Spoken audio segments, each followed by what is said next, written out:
Hey everyone, my name's Christy. Welcome to my corner. Thank you all so much for joining me today for Flosstube number 7. Welcome to my new subscribers. I actually have new subscribers, which is awesome. So thanks so much for joining me and hanging out with me today. And for those of you who keep coming back, I really appreciate you so much. I have been really enjoying interacting and meeting and chatting with you all in the comments on YouTube and also on Instagram. So thank you all so much for taking the time out of your day to hang out with me and to chat with me. It's been really great, and it's really enriched my life. And I know I say that every week, but every week it's true because I am still an extrovert who is in isolation, and you are a fantastic part of my week. So thank you all so much. I appreciate you so much. If you're watching and you're not subscribed and you enjoy things like embroidery, which this is all about, and baking, which will happen on Tuesday, and history, and other textile crafts, and the history of embroidery and baking and other textile crafts, then this may be the channel for you, and I hope that you subscribe and, I don't know, stick around and spend some time with me, because that would be really awesome. On the docket today is a fully finished object, a finished object that is a wiggle room finished object. It's like finished as much as it's going to be finished. I'll talk about that in a second. Some whips, a brief history of the Black Death, which fits with one of the whips. So it'll all make sense, I promise. It'll all kind of flow. Unlike this introduction, clearly, I have a small haul.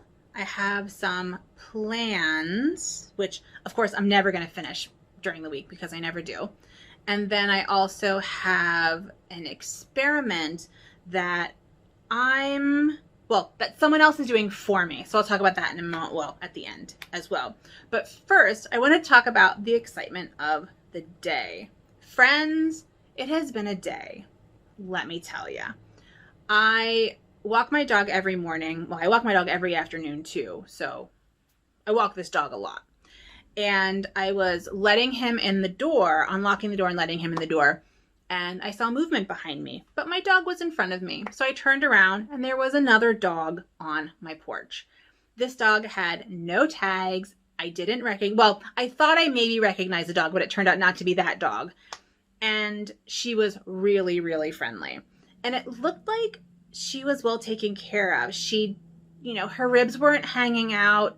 She didn't have fleas or anything like that. And she was definitely socialized. She was really good with my dog, although she wanted to play a lot. And she was really good with me. And essentially she just wanted to be cuddled the whole time. So I could not figure out what to do with her. I was obviously wanting to take her to the Humane Society, but they don't open until 11 and it was 8:45. And I don't have a yard that's fenced in that I could put her in to keep her safe because she was running across the street and chasing cats. And she kept coming back to me for cuddles and pets. But, I couldn't just let her go. So eventually I just decided that I was going to sit with her on my front porch until 11 o'clock or until her family came, whichever came first. So I was prepared to sit there for 2 hours waiting for the Humane Society to open.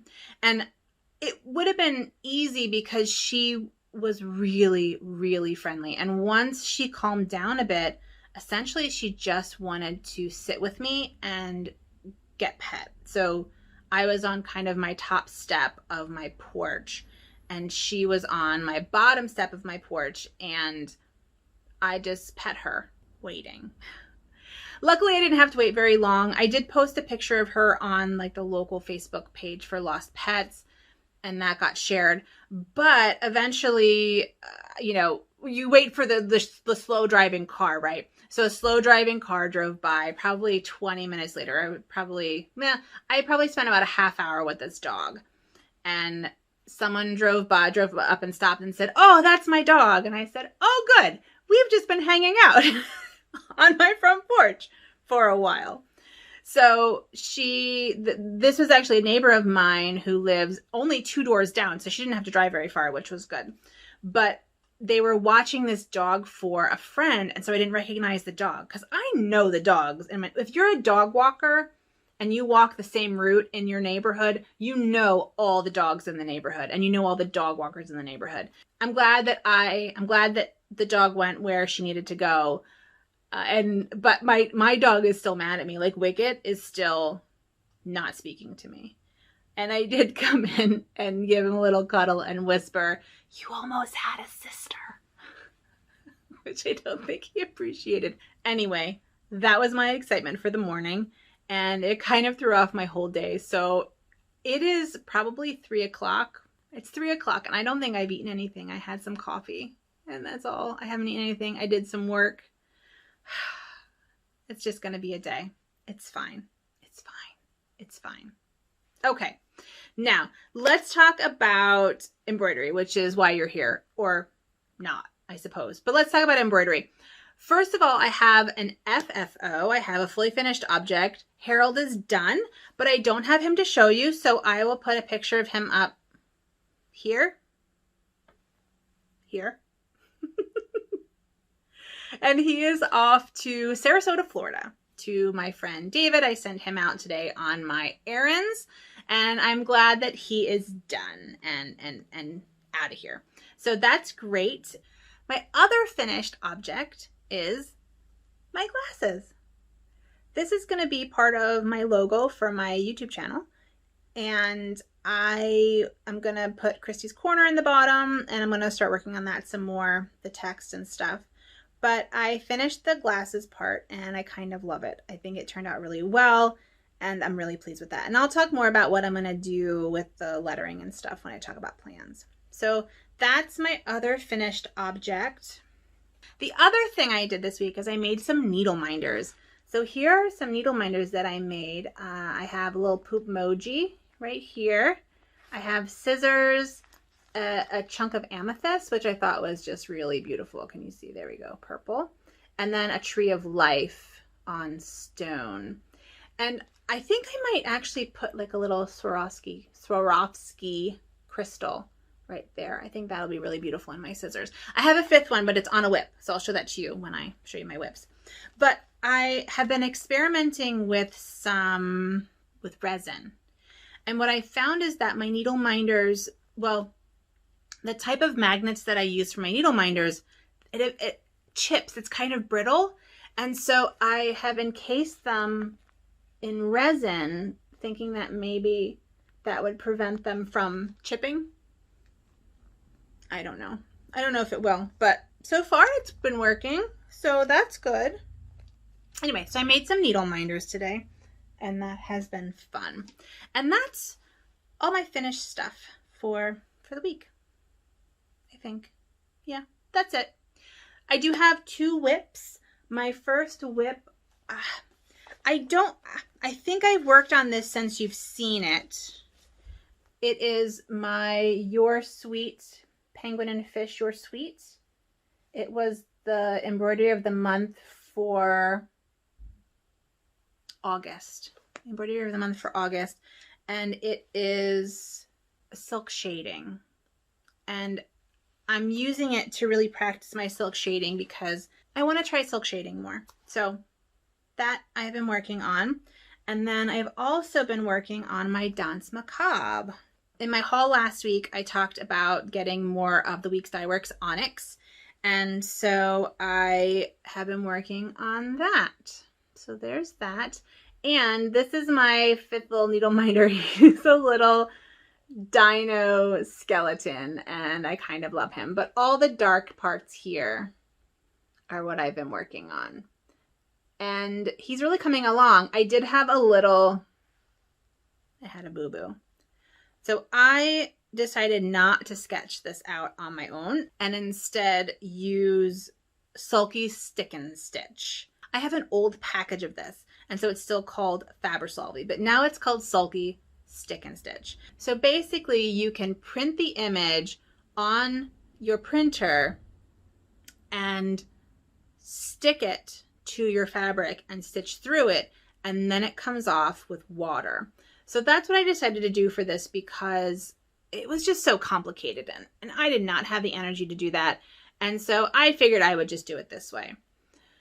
Well, when I got it back out again, it was really wrinkly because I'm doing this on a linen that this is an ivory linen from Fat Quarter Shop that I coffee dyed to make it all kind of mottled because I knew I was going to use it for Danse Macabre. And I thought mottled brown would be really good. So I took it out and it was really wrinkly because linen.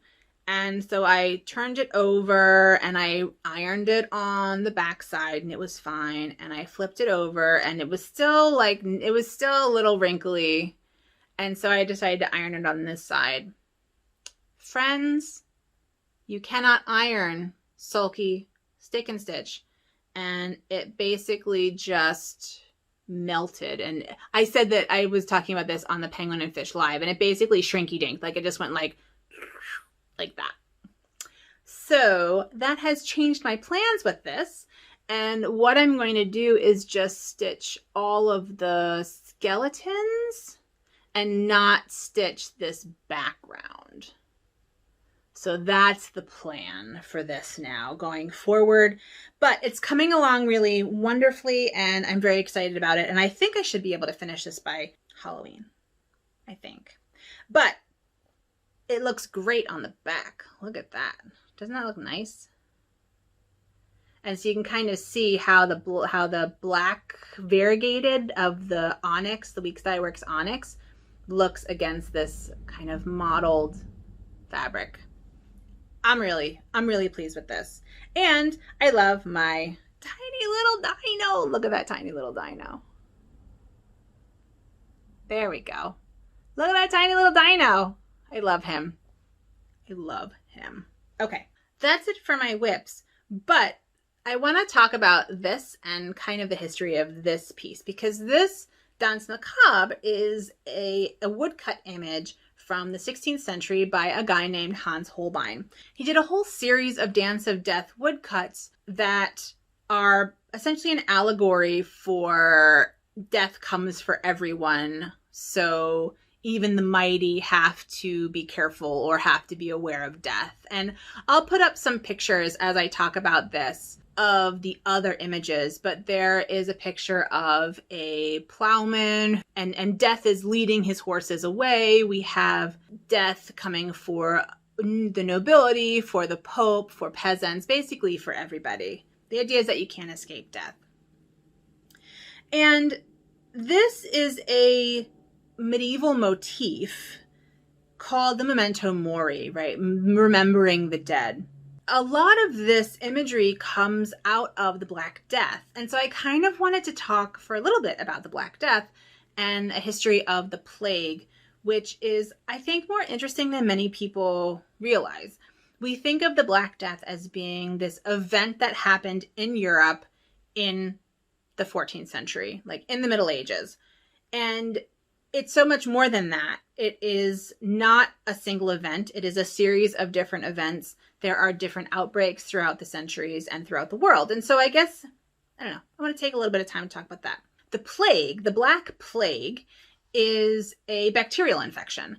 And the bacterium is Yersinia pestis. And this bacterium lives in fleas. And it is spread via flea bites. So there are 3 main global outbreaks of the Black Plague. The first one was in, the 6th century, I think, and it's called Justinian's Plague. It's before my time, and I'm not good with dates, so the dating might be wrong on that. But if you look up Justinian's Plague, like the Emperor Justinian, you'll find out more about that.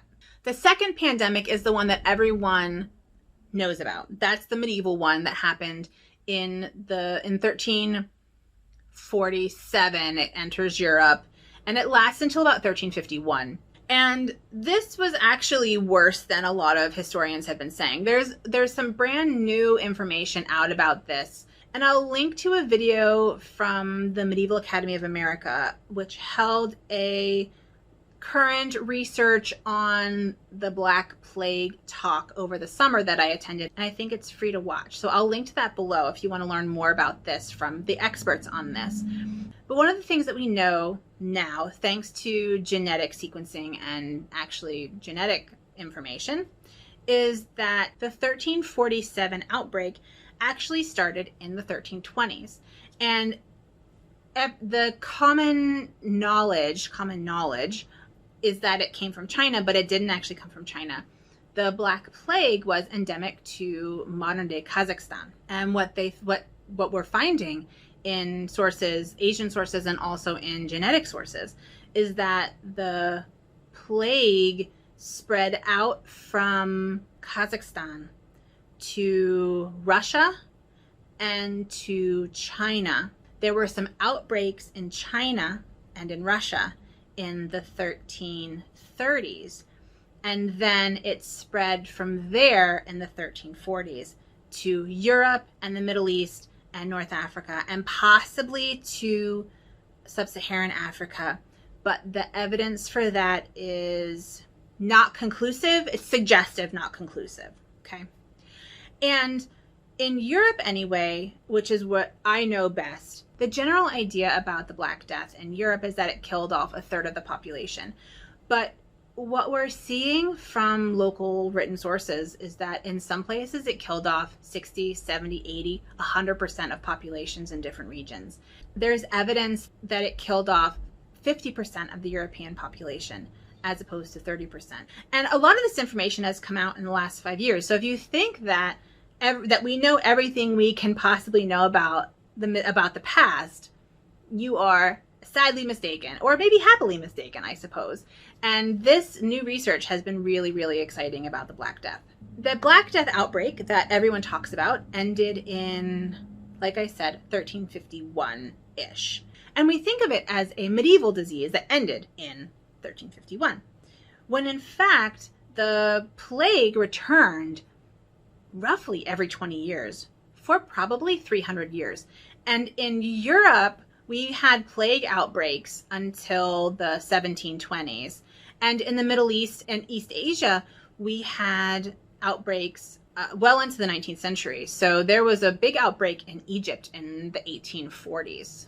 And there are a couple reasons why this may have been the case, like why it stopped in Europe before it stopped in the Middle East and in Asia. Now, first of all, it was endemic to Asia. So you would have outbreaks because you had rodents who had the fleas, who had the disease. And that didn't exist in Europe. But another reason for it was the way that these societies viewed the plague.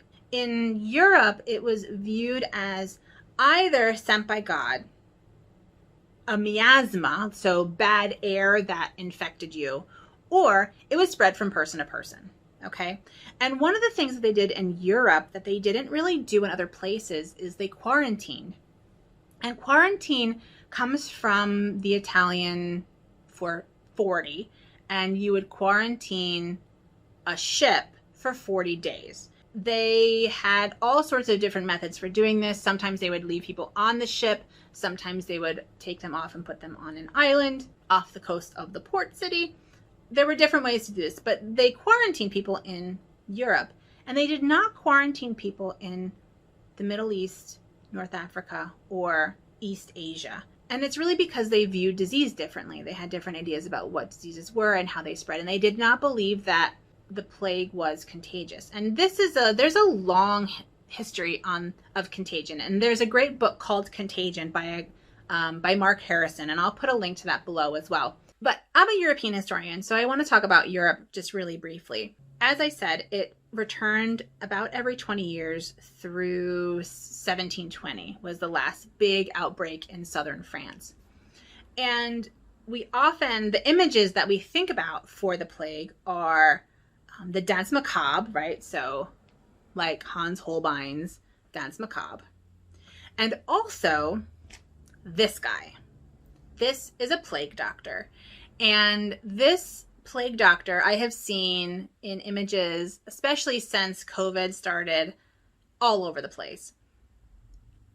Not to burst your bubble, but he is not medieval. There was a big plague outbreak in 1620, and this was kind of an image that came out of that. So this was not medieval. So you can correct people when they talk about medieval plague doctors who did not wear this at all, okay? So sorry to ruin that. I had mentioned that there was a third, I think I mentioned that there was a third pandemic.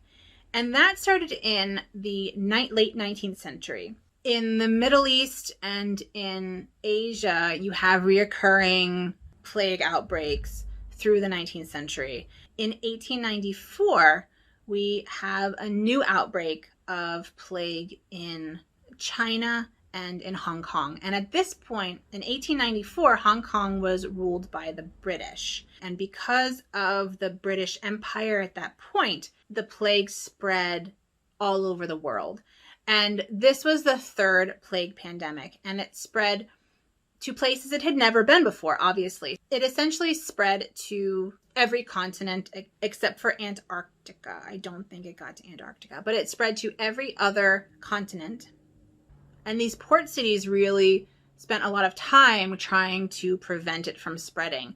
But eventually what happened was that during this final third pandemic, it infected rodents in all sorts of different places. So there are now populations of rodents all over the world that are carriers of the disease. It's kind of endemic now to those places. And one of those places is the southwestern United States. I don't know if you've ever been to the Grand Canyon, but there are signs all around the Grand Canyon in the United States saying, don't feed the squirrels, they may have the plague. Also, if you see prairie dog colonies, they probably carry the plague as well.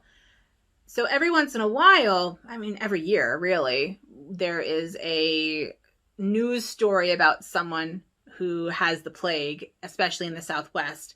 And it's seen as this shocking revelation because the plague is the medieval death, blah, blah.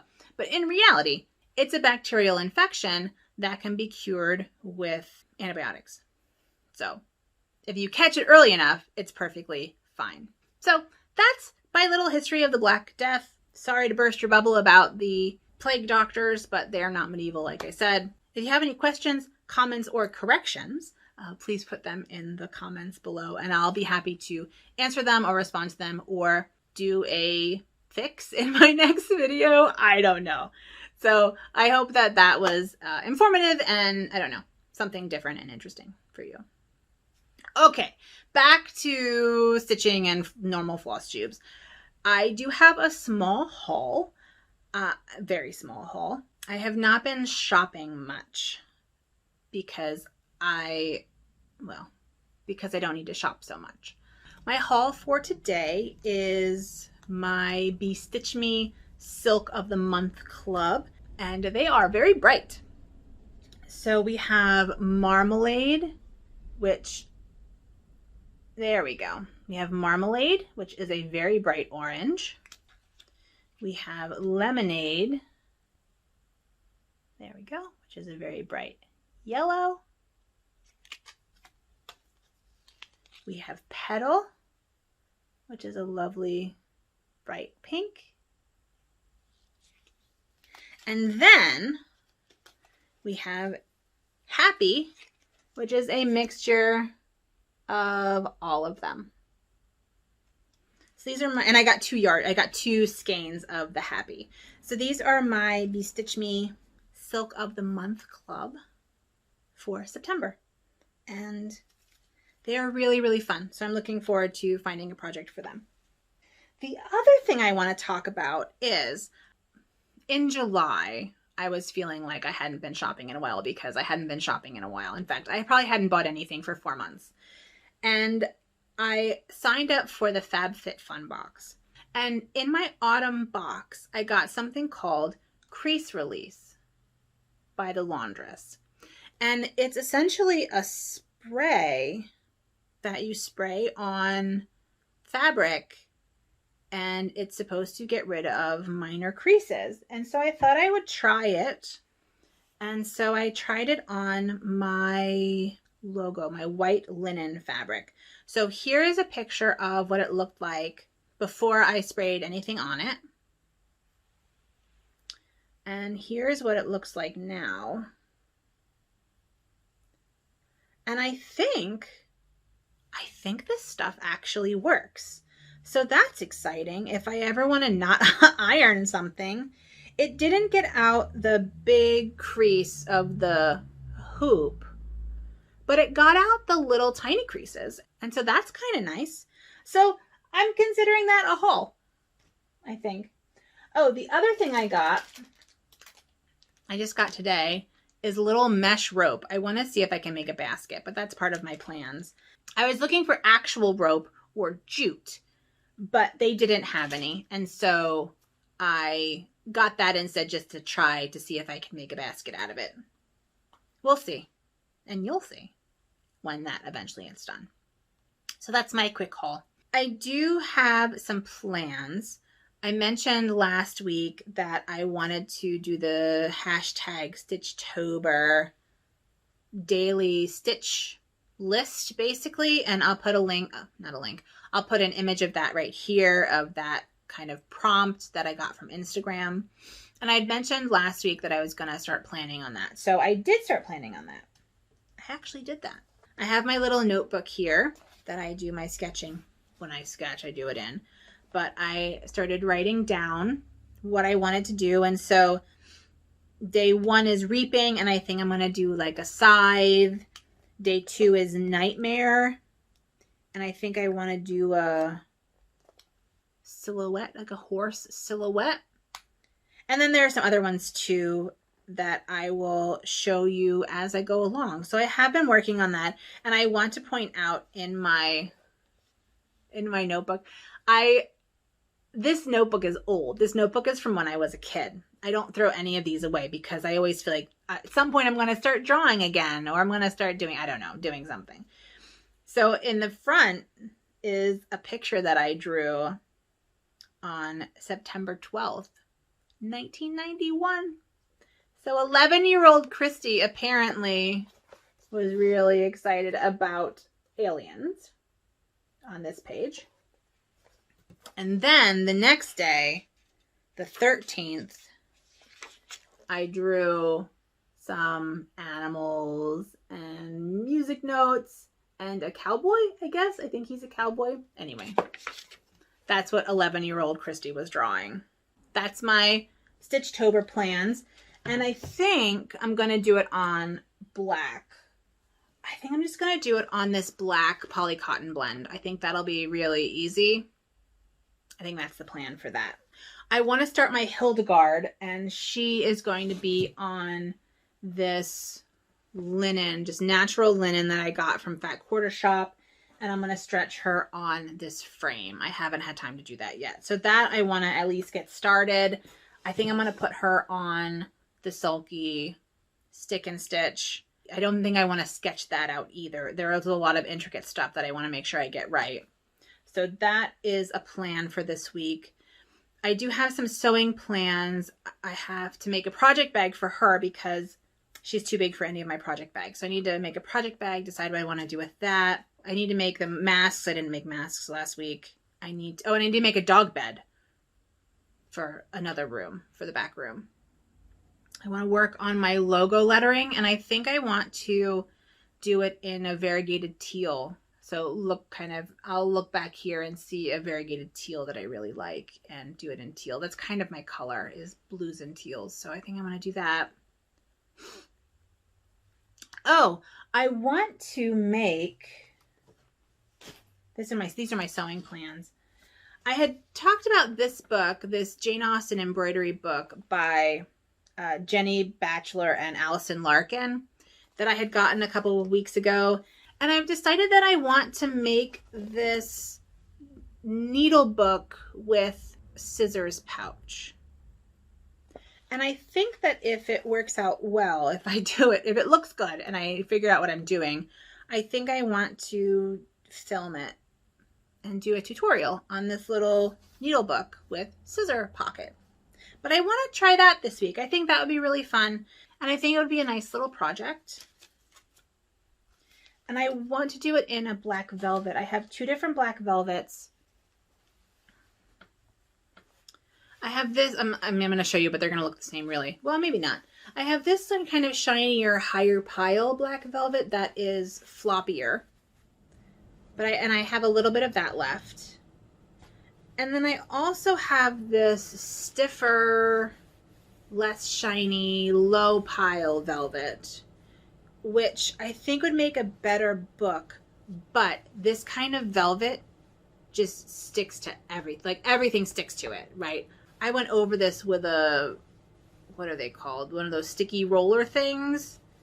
Lint rollers. I went over this with a lint roller before I came on because it was covered in just dust and threads and everything.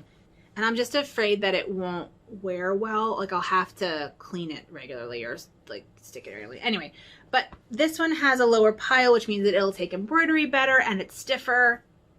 I'm probably going to go with this one, but I want to make that this week too. I think that will be a pretty easy, small project. Oh, and then the final thing that I want to do is I want to make, in honor of Ruth Bader Ginsburg, who is the Supreme Court Justice who just died, for those of you not in the US.